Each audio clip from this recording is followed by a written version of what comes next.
Take a look around your home. Chances are you can see a lot of belongings. Some of these items might be items you love and use often and can't imagine life without. Perhaps other items you don't actually remember using, or perhaps they are decorations or items not meant to be used. While we might think that we own these items because, well, we bought them, and they are just things, these items might have more power over us than we realize. This takes us to today's podcast topic, Who Owns Who, which looks at the relationship between our possessions and ownership.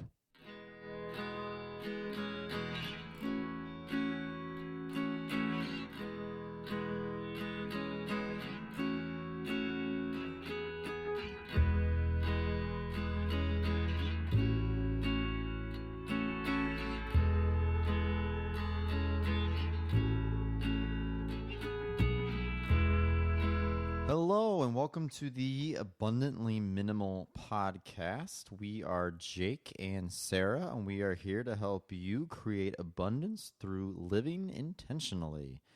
And this episode is episode number 4. As Sarah accurately describes it, who owns who? People own their possessions, or do possessions own the people? Dun, dun, dun. Exactly. So, Sarah, what do you think? Do you own your possessions, or do your possessions hold a death grip over you? Well, that's a pretty serious way to put it there. That's a serious question. It is. No, it's absolutely a serious question. I will preface this saying this is the latest we've ever recorded a podcast episode. This is a midnight session, so you're Burning the midnight oil. Yep, you're getting some of our late night thoughts here. But regardless, it's a topic we're pretty passionate about, and I think that it's a really important question to discuss. We obviously think that we are in control. We choose what things we want to buy or bring into our lives. But the truth is, I think that a lot of these items do affect us. And I know personally, if I can speak from experience, that certain items in my life have affected me in a negative way. And you wouldn't think about it just because of the item, but it really, there's more, I think, behind the scenes than often many of us realize. Let's talk about, I guess, an example that's a struggle for me, or was a struggle, is the closet. So when I was a little kid, you know, some people would argue I still am a little kid, but when I was a really little kid, I had a closet, and it was full of toys and like action figures, like all this stuff that as like a kid in the 90s or early 2000s, you might have had. At least there was like Power Ranger stuff, there was Harry Potter, there was Star Wars and Batman, and then all kinds of other stuff that I don't even really remember anymore. And so I just remember, like, we had, I don't know how many different crates of toys. And eventually, we were told, my brother and I, that by our parents, we had to go ahead and clean out, like, the closet of all of these toys. It's like, all right. So clean all that out. But, you know, you'd think clean it all out. Well, the idea should be you don't try to replace all of it.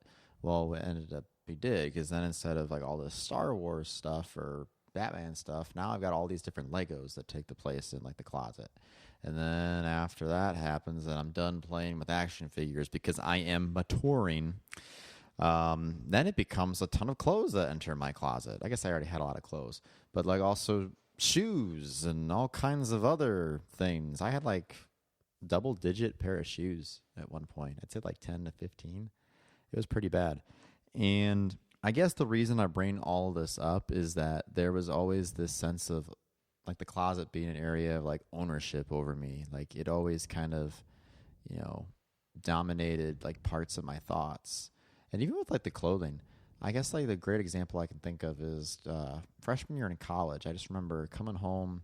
It's like December 17th. I don't know why I remember that, but it's like December 17th. I'm coming home from first semester of college, and I've got like this big tote bag which we had to order a bigger tote bag because the one that I had was too small for all the stuff I was always bringing home. Part of it was laundry, but I just will never forget there was this bag, this huge bag that was filled up with like all of these clothes for like a month. You could fit a person in this bag. You could fit a person in this bag, and you know, many times I tried.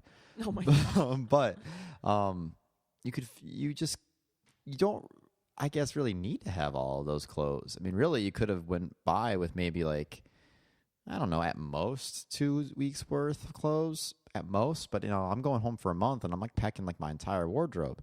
And I guess the big part that symbolizes all of this is that I had all these shoes and I was convinced that I had to have a pair of shoes like for each color of the rainbow to like match like each of like the different outfits I had. I mean, I had stuff that didn't even like resemble what I even liked. I mean, I had like these like purple like Vans, like those like big skater shoes, you know, those like big guys. I don't know why I was walking around wearing these things because I mean, they work for some people, but for me, I just looked like a weirdo in them. But my point in all of this is that we're told to, like from an early age, I don't know where we learn it, or at least I did somehow, that the more that you have, then the happier you are going to be. Whether or not those items that you have actually have utility is something I think that kind of gets ignored. It's just all about, hey, if I have more, if I have this, if I have that, whether it's like a mountain of video games or a mountain of clothes or a mountain of action figures or a mountain of books, it's good, or it's something to be proud of. I mean, people, I think, are really proud of their collections, and nothing wrong with collections, but I think that if you don't have them for the right reason, I mean, they do kind of have an ownership over you, like in a weird sort of way, I would say. Well, and absolutely, I want to go back to the idea that we do need to have all these things to make us happy. I think you're looking at the advertising industry as a whole, because in general, any product that's being advertised, yeah, there's a lot of great products in the market, and certain things you do kind of quote unquote need. I mean, you need food, you need other basics, but just the idea of, you know, the persuasion, you have obviously happy looking people in these commercials or in the images. You've got your friends who have this, growing up, I think, you have your friends who have this new toy. New video game. And then everyone wants it or wants to, you know, play that video game or whatever. And before you know it, it's like nothing is good enough, because as soon as you buy that thing or video game, whatever piece of clothing, yeah, it's got like a short term, maybe honeymoon phase. But then the truth is, many times it does kind of fade away. And I think that's where looking at the utility of our items, how much we use something, can be really important. Again, we're not trying to say that consumption is bad. There's a lot of great things to consume. And I mean, I know personally, we've purchased some things recently that do give us a lot of value. You discussed about those organic sheets. I knew you were going to say that. Not going to say their names, though, because we're not an advertiser. Not sponsored. But yes, Koyuchi. But we got some organic cotton sheets, and they are amazing, and we're loving that. Regardless. Sleeping on a cloud. Okay. Well, regardless, that's something that gives us a lot of value. We bought some sheets, and I mean, I also, again, this is a side note, but if you're going to splurge on something, let's splurge on bedding, because if you're spending so much time sleeping, I think I've probably already made that comment so far in this podcast. We had a but regardless, you know, that's something different. But I mean, obviously some of your items can have value, but it just depends really on you and what you actually want. And I mean, I think we're smart people. I think a lot of us would say that, yeah, money doesn't equal happiness, or our belongings don't equal happiness, but yet we still fall prey to the message that we need certain things to be happy. And I think especially maybe it's tougher when you're a kid to sort out the truth there, because I'm not proud of some of the different items I was into as a child. I was very into dolls as a whole. Yeah, well, that's one thing. Stupid, like, there was a phase of, like, these Bratz dolls, and, like, I'm so embarrassed that I was into that. But it's simple. You go to a friend's house, especially if it's a friend who, you know, does have more toys, and then you're like, oh, well, I want this new toy, even though I already had Barbie dolls or Polly Pocket, whatever things. So it's just, it's just kind of a mess. I mean, granted, I think we're going kind of down the rabbit hole here, but I do think the root of all of this is advertising. And the idea that even you started off talking about the closet. And I think even a really great way to think about ownership is to think about your different clothing items. Have you ever put on a piece of clothing that has really changed your mood, either in a positive or negative way? I know personally, if I put on something that makes me feel like I look really good in it, I'm going to feel more confident because of that item. And if I put on something that makes me look a little unflattering, then maybe that brings my mood down a bit. That's, I think, a really clear example to see that, oh yeah, our items do affect us and influence our mood or attitude. They own you. Dun, dun, dun. Okay, I'm sorry. I keep doing that. So I think now that we've kind of discussed a little bit about some of the issues and maybe started thinking us about, and now that we've kind of had a chance to start thinking about how items could possibly control us, we want to make it a little bit more specific and think about a couple different things. So we're going to address collections today, sentimental items, just talk about guilt that's kind of related to the sentimental items, and truly taking care of our stuff, as well as, of course, the financial side of things. So, Jake, would you want to start off conversation about one of those topics? Yeah.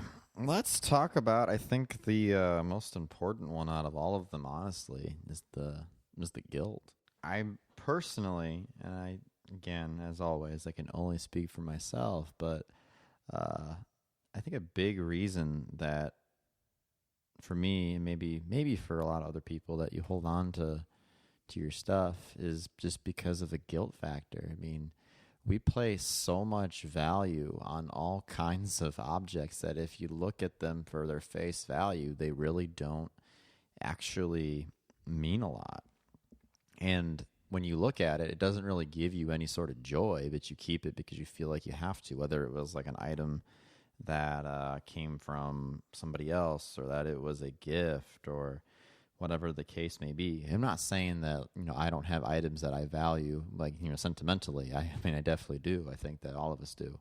But I guess as far as like thinking utility, you can't really have, every item be like a sentimental item. Otherwise, what's the point? Like, they're no longer special anymore. Yeah, you have to choose certain things that you value over others. And if you don't, if you're choosing to value everything, then in a way you're valuing nothing, because you can't make choices of what means more. So I think letting go of your guilt over keeping certain items, I think is the first way, and is one of the most successful ways to actually start to make progress if you really are wanting to declutter your life and remove all of that excess stuff. Is getting rid of that guilt and trying to, as best as you can, get rid of the sentimentalness. I mean, just thinking about, again, the utility of the item, I think, is a big thing. I mean, they're items because they're meant to be used. And that's really it. I mean, an item you should be thinking about, or at least I try to now, like the way you think about a fork.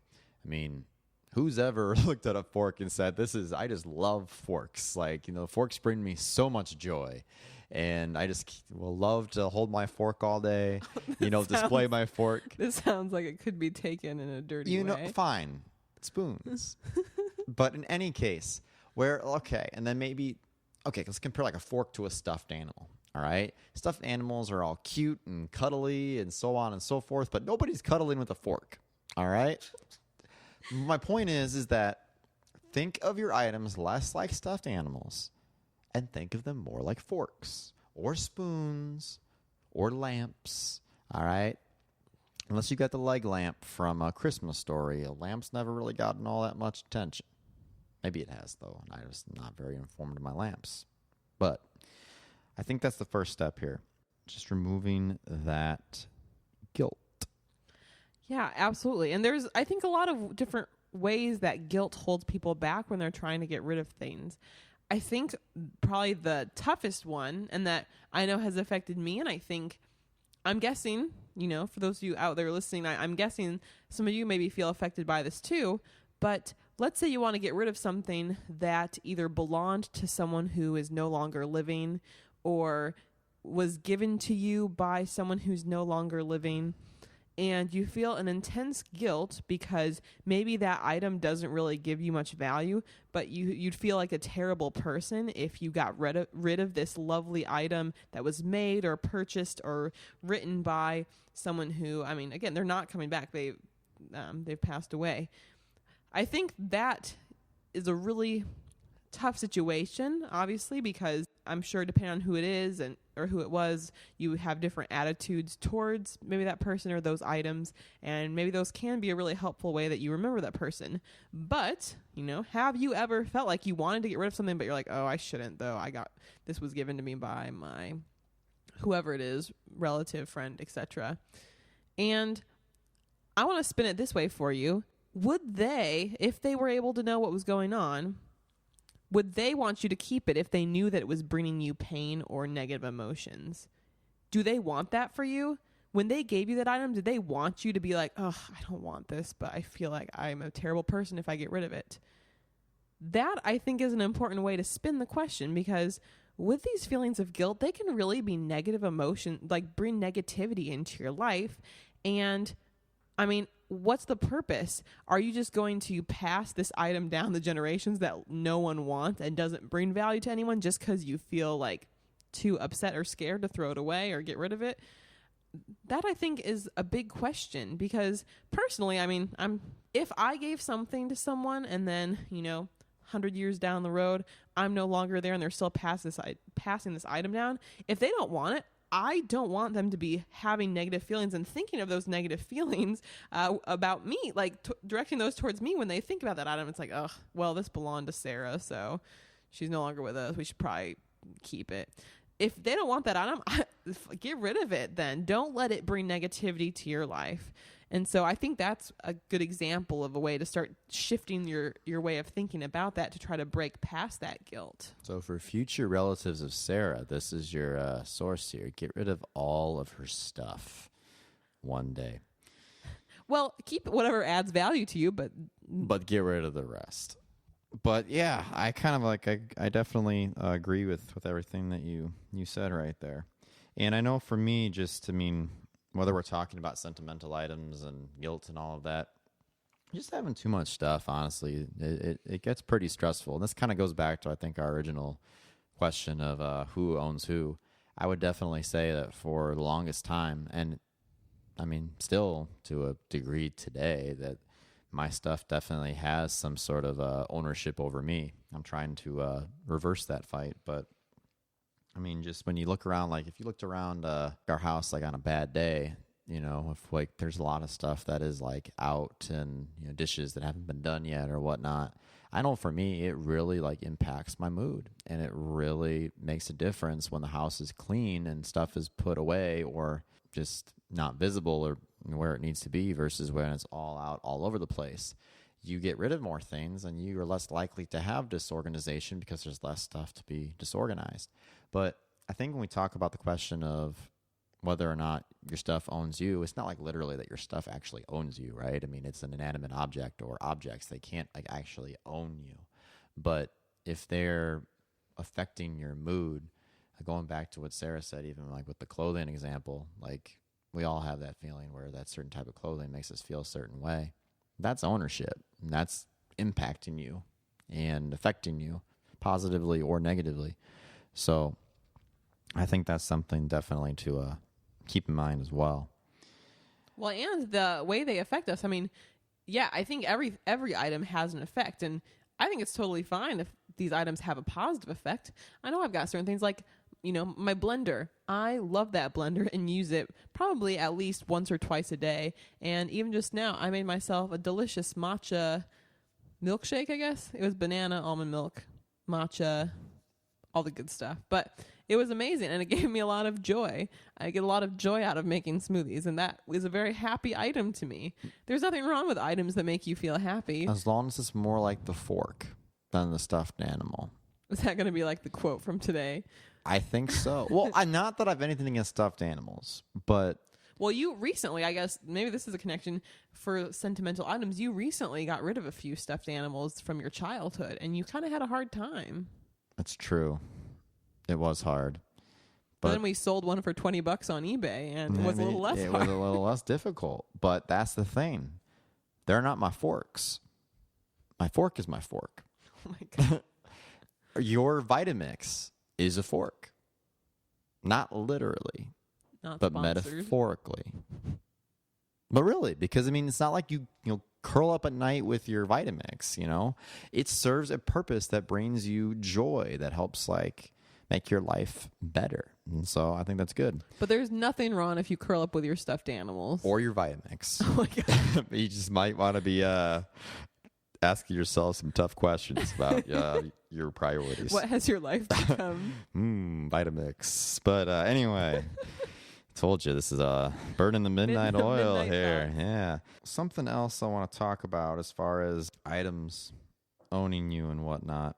The items that you can't really use too often. I'm talking about those holiday items. Unless you're one of those people who believes in Christmas lasting the entire year, every day, more power to you. Or whatever holiday that you believe in. Well, I support Christmas every day. Just I support the loving side. Oh, of it, right. But I mean, not like, the material. I'm saying, I guess from the material side, the consumerism side, since we're kind of talking about that idea. For me, I know that in this constant battle to not have my stuff own me and like weigh me down, those items that you can't use for the majority of the year because it just doesn't make sense. So like Christmas tie. a Christmas tie, all right? I mean, not that I have anything against Christmas ties. I think Christmas ties are awesome. But it doesn't make sense, as I had thought it did, to try to get as many Christmas ties as I could to wear in the month of December. And then in retrospect, I actually didn't really wear any of them because then it was also like at our schools, like spirit days, and then didn't really involve ties. And then they're just sitting in the closet for the other 11 months in the year. So I think that if you've got items that for a large part of your year, like don't actually get used, it might be time to consider letting those go and questioning whether or not those have some sort of ownership over you.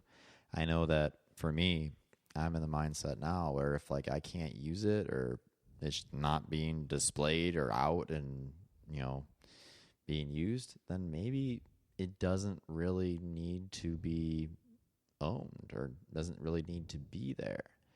And I guess this is transitioning into something else. Kind of collections, but not really. Can I jump in real quick with Yeah. one? Sorry don't forget your thought. One thing too, a point I wanted to make, kind of thinking along, since you were talking about clothing and like the ties, for instance. One thing I wanted to talk about is the idea of even just the battle to choose your outfit for the day. And what's really interesting, various like billionaire type people who are very successful, very powerful people, when you look at their wardrobe, many of them have like an iconic look, like they wear kind of like the same clothing. And from reading like different interviews, many of these different people, I can't really give you specific examples besides like a Steve Jobs kind of a person, but these people have kind of narrowed it down so that they know to wear basically the same thing every day. That basically means they have one less choice to make that kind of drains their brain power, and then they can use that energy elsewhere. And so I think with clothing, the more you're able to reduce the amount of items that you have, you're able to regain some of that time and energy because you don't have to make as tough of a decision. It'd be really challenging if you had to go through 100 items to decide what to wear compared to 10.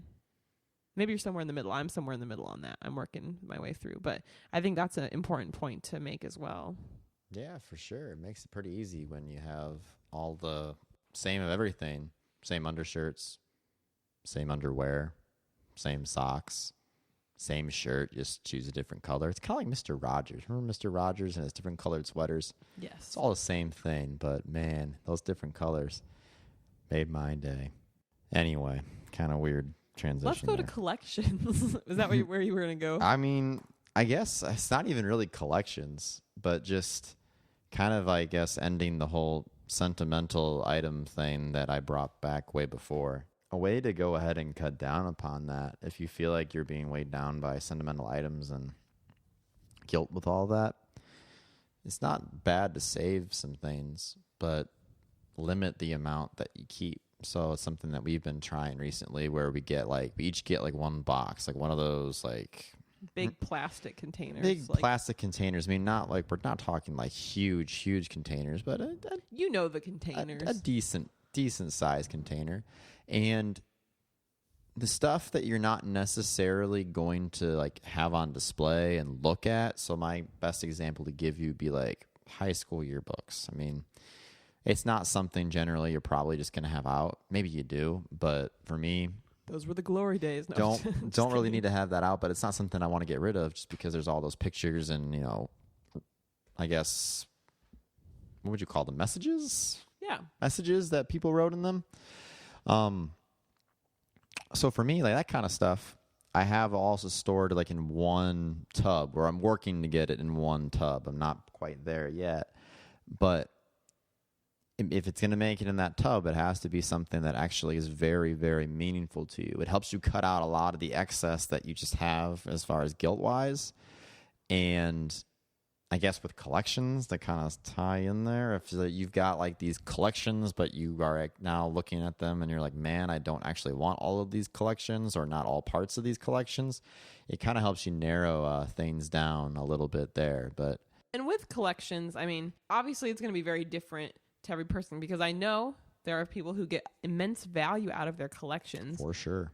But I think it's important to question that, does collecting whatever the item is make you happy, or do you feel like you need to collect the items? Or do you feel like obligated to do it because you've been doing it for so long? Do you feel like it's kind of a challenge for you? Does it spice things up? Do you feel like you're trying to prove something by having the coolest collection around? Or do you desire to make money from it? I mean, if that's like a business thing, that's different. But I think the idea here is that, are you collecting for the right reasons based on what you feel inside? Collectors out there, I mean, personally, I guess I don't really know, since I'm not much of a collector. I do enjoy when we travel somewhere different and a different country that uses different currency. I enjoy keeping a few coins and whatnot from that. Well, who doesn't location. like money though, right? Well, yeah, but that's something that gives me value. Do I intend to make money from this? No. Do I feel like I need to prove something from this? No. Do I feel obligated to do it? Or am I, in a challenge to it? No. I have no desire to collect coins from places I haven't been yet, or go online and buy things from there. And I mean, it's just basically kind of fun for me to use it as a memento or learning experience. But that is something I collect, I guess. But, I don't really have a collection that is a huge part of my life. It's kind of like how I collected rocks for a time. I remember that phase. I had some cool rocks, but it just became too time consuming. You didn't spend any time doing it. Yeah, I did. I picked them up off the ground. Okay, well, yeah. So you didn't really spend the time like organized, but it wasn't really a value to you to have it like all organized. And now I have a lot of rocks that I don't know what to do with. So, but some of them are cool though. I think I will do something with them sometime, hopefully. One thing, if you're cool with me transitioning, yeah. Another issue to talk about is, are we actually taking care of our stuff? It's funny because this is actually coming from the Minimalism documentary put together by the Minimalist, Ryan Nicodemus and Joshua Fields Milburn. It's available on Netflix and other different sources. But anyway, in the documentary, there was an individual who brought up the point about we should actually be more materialist with our goods, meaning we should take better care of the items that we have. But when you buy so many items and you have an excess, it's tough to take care of them because you have a limited number of hours in the day. You have limited resources, limited space to put these items in. And how many times does something that you buy just end up in a big plastic bin or a box somewhere? Storage unit even? That doesn't seem like taking care of your items very well, honestly. So that's an interesting point to bring to this as well. You've got all this stuff, but how are you treating your stuff? I think we're all guilty of it with certain items, but the idea that if you're going to have all this, I mean, are you even able to take care of all this stuff? Are you able to use all this stuff? It's a good Good points. And then I think a final point to make in our podcast for this episode has to do with money. And what I think is really nice, obviously there's a lot of different appeals to minimalism, but I think one of the important ones is the financial side of things. If you are a minimalist, chances are you save a ton of money. And I know we'll be making some different YouTube videos going forward and other things related to money, specifically under a minimalist lifestyle. But one of the most beautiful sides of minimalism is buying less, cherishing what you own more. And buying less obviously means that you're not spending as much money, which means you have more money available for other things, savings, paying back debts, travel even. And I think that is an important item to talk about, especially when we're talking about ownership here. Personally, I haven't really been in debt. We've been very fortunate in our life, and we haven't been in debt. And we also, with our jobs, we're really big savers. We save over half of our income every month, and that's a big value to us. And even though we don't really buy stuff, we buy food. That's food and travel, I would say, are my splurges in life. Don't really buy much, and so that means then there's more money available for other things. But if you think, and depending on what kind of person you are and what your situation has been, I know I don't want to make any generalizations or any negative comments because obviously, there's a lot of factors that go into the financial situation. But when we are having to do a payment plan for an item, or when we need to, let's say people decide to buy another car, even if they can't pay off the whole car right away, or maybe they are buying a house and they splurge for something that's out of their price range. When we're doing that and we're making those choices, yes, maybe those choices give us value, but we're really kind of putting ourselves in a tough place where those items in a way kind of own us because we still have a monthly payment. We still have to think about paying for those items over and over again. And I think it's I know a common with housing especially, and for many people like cars, but those do have effects that linger. Well, and even just, I in a previous YouTube video I've done on my Abundantly Minimal channel, I was looking at gift giving around the holidays and that the average American family went into debt.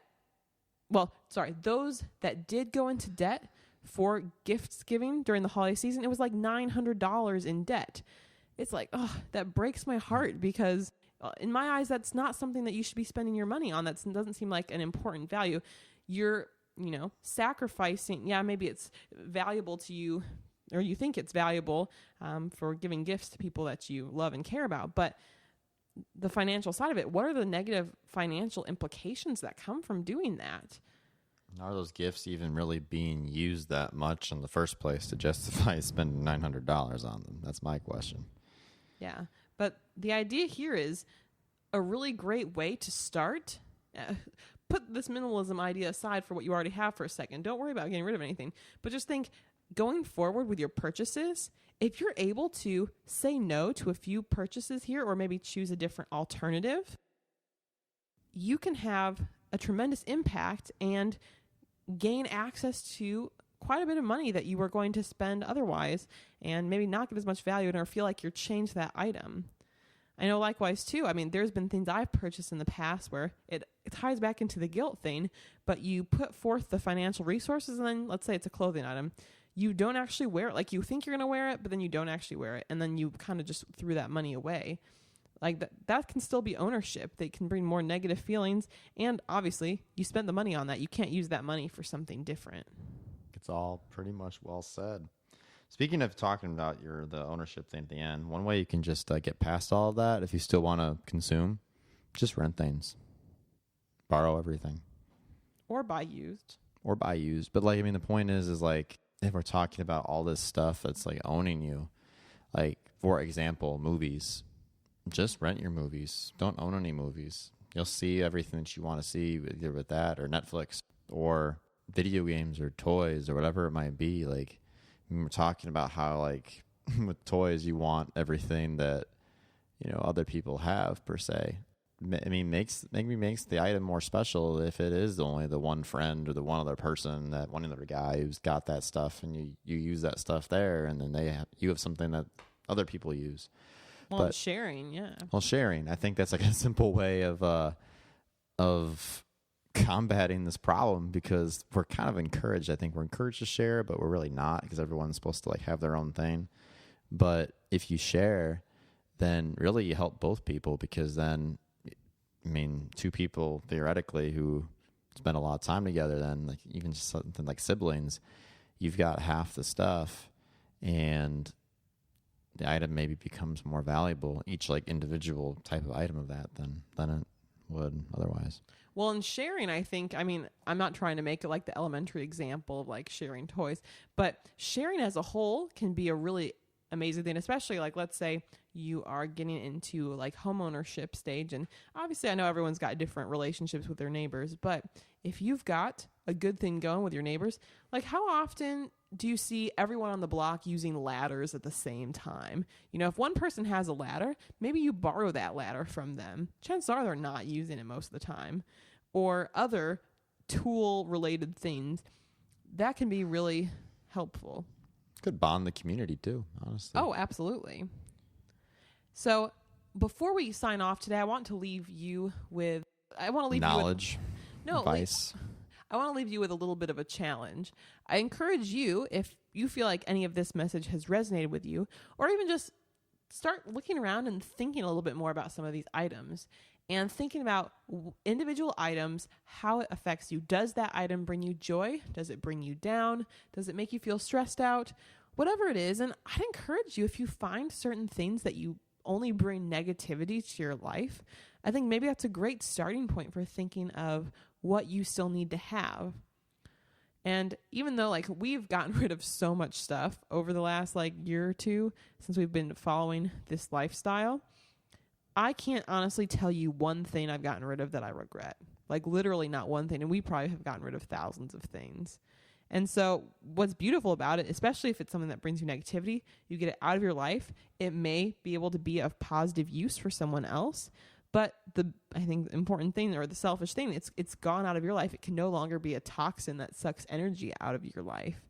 So that's what I'd like to leave you guys with today. And I hope that maybe that, especially if you haven't really gotten into the minimalizing of things yet, if that's something that you think could add value to you, I'd encourage you to do that going forward.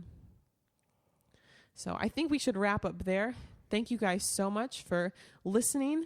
We're still getting our act together on the technical side of this, but we'd love for you to subscribe to our podcast, leave a rating or review wherever you're listening, even if it is just on YouTube. We'd love to hear your feedback there, as well as abundantlyminimal.com. Have a great week, you guys. See you around, everybody.